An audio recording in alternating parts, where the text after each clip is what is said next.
नमस्ते, मैं धीरू। आज मैं आप लोगों के पास कुछ अच्छी बातें समाज में रखने के लिए आया हूँ। आप लोगों के बीच कुछ अच्छी बातें हम रखेंगे।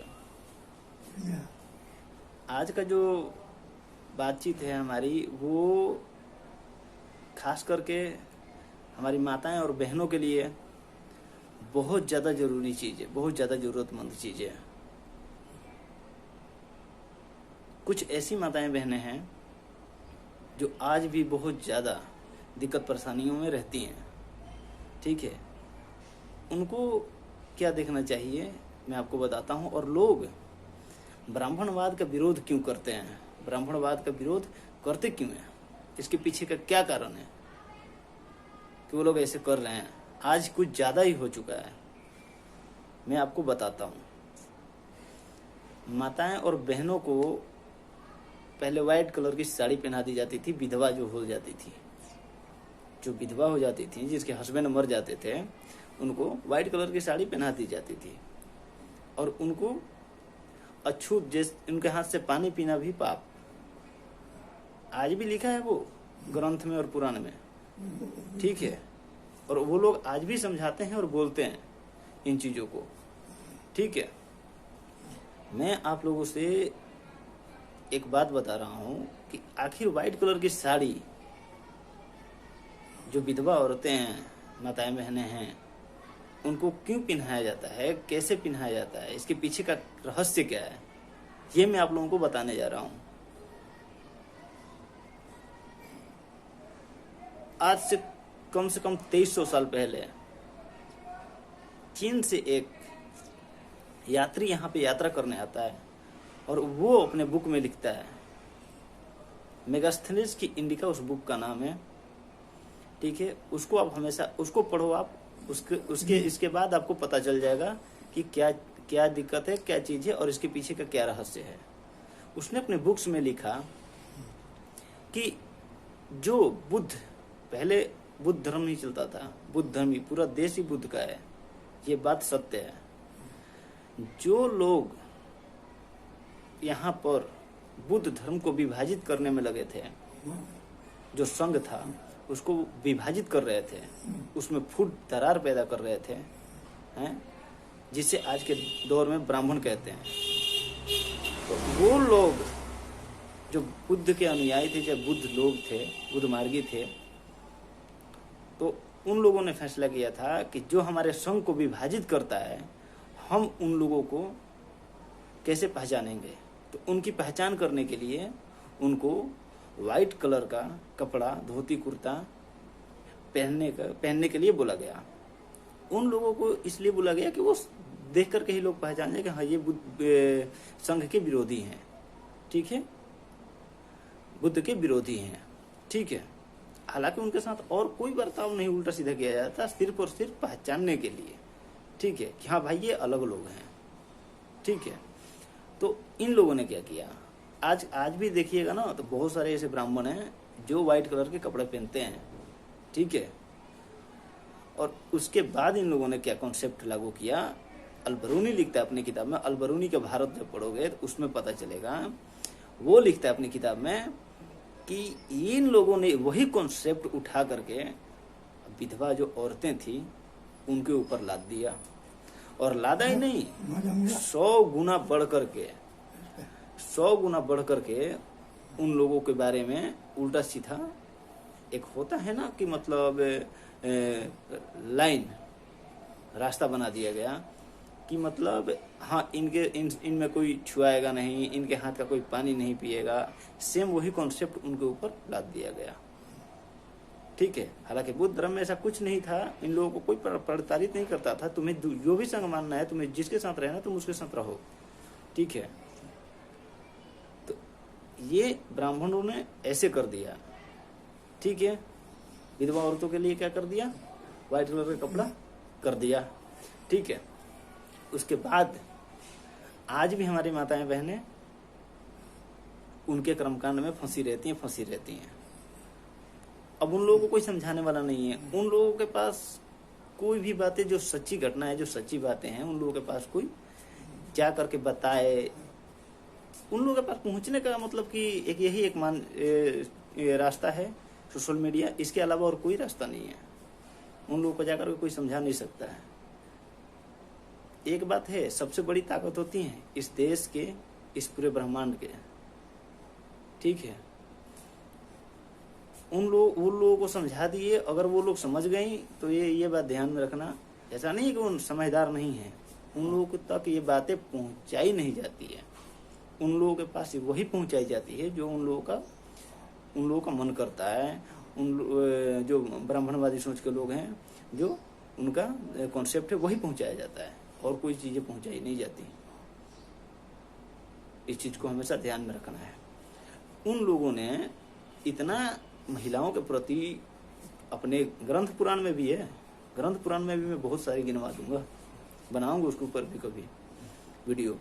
तो इन लोगों ने इतना दिक्कत परेशानी फैला दी है ना उनमें कि क्या बताएं, हद से भी ज्यादा।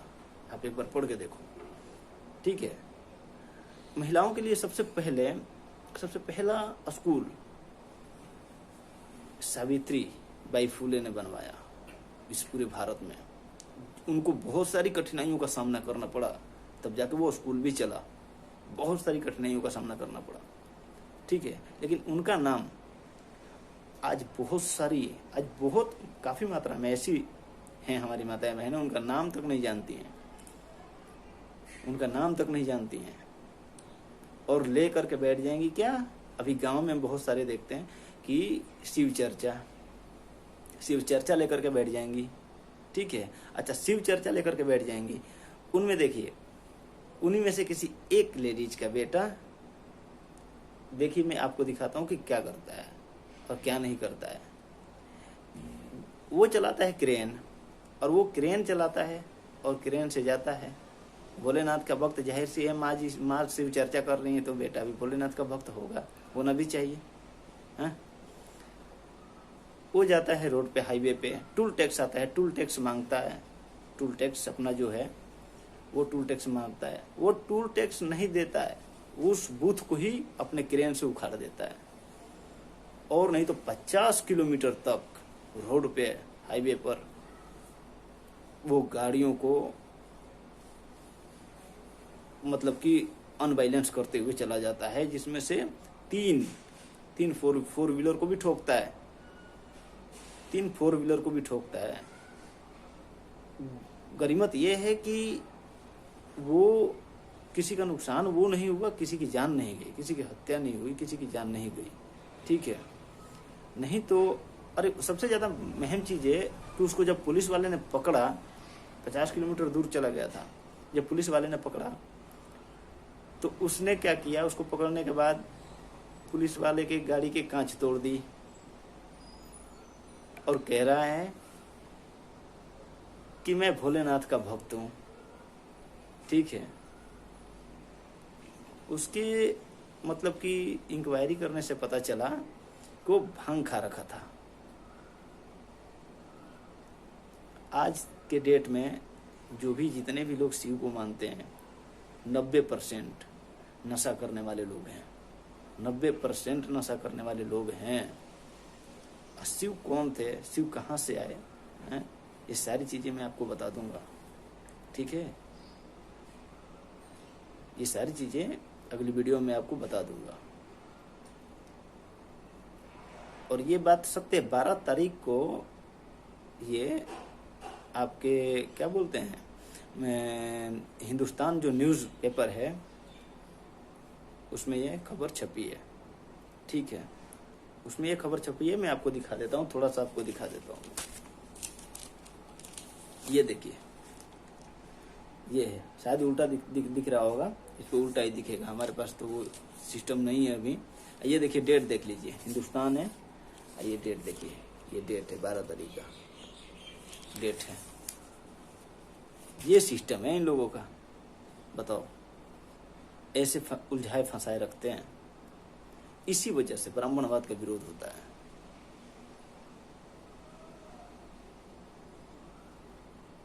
माताओं बहनों को पहले जाकर के सोचना चाहिए, देखना चाहिए।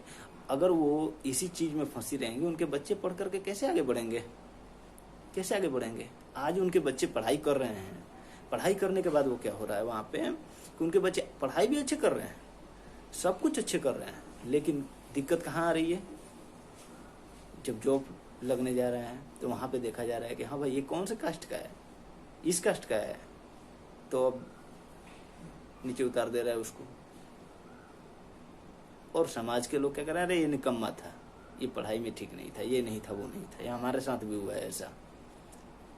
ये चीजें दिक्कत, बहुत ज्यादा दिक्कत है, क्योंकि ऊपर जो पोस्ट पे बैठे हैं वो सब वही लोग हैं और आपको आगे नहीं बढ़ने देना चाहते हैं, और आप पूजा पाठ में लगे पड़े हो।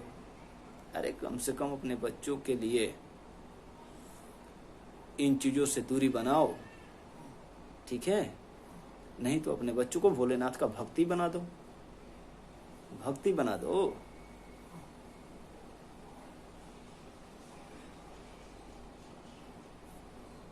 तुम्हें कौन सा चीज अच्छा लगता है, क्या अच्छा लगता है, पहले आप उस चीज को समझो जो आप कर रहे हो। बिना सोचे समझे काम कर रहे हो, ये गलत चीज है। आप उस चीज को समझ लो कि हाँ ये क्या है, इसके मायने क्या होता है, इसके मतलब क्या होता है, इसमें क्या नुकसान है, इससे पहले क्या नुकसान हो चुका है, ये चीजें समझ लो, तो ये आपके बच्चे आगे बढ़ेंगे, नहीं तो आपके बच्चे आगे नहीं बढ़ेंगे। और साइंस जर्नी से जुड़ो, साइंस जर्नी से जुड़िए, क्योंकि इसलिए अगर साइंस जर्नी से नहीं जुड़ते, साइंस वो चीज है जो आपसे सबूत मांगता है, ठीक है? इसलिए और महिलाओं को समझने की बहुत ज्यादा जरूरी है।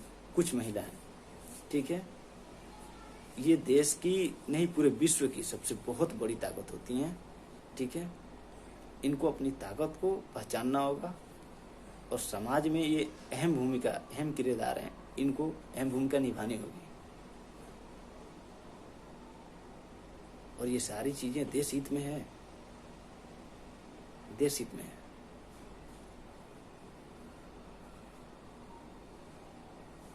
जय हिंद।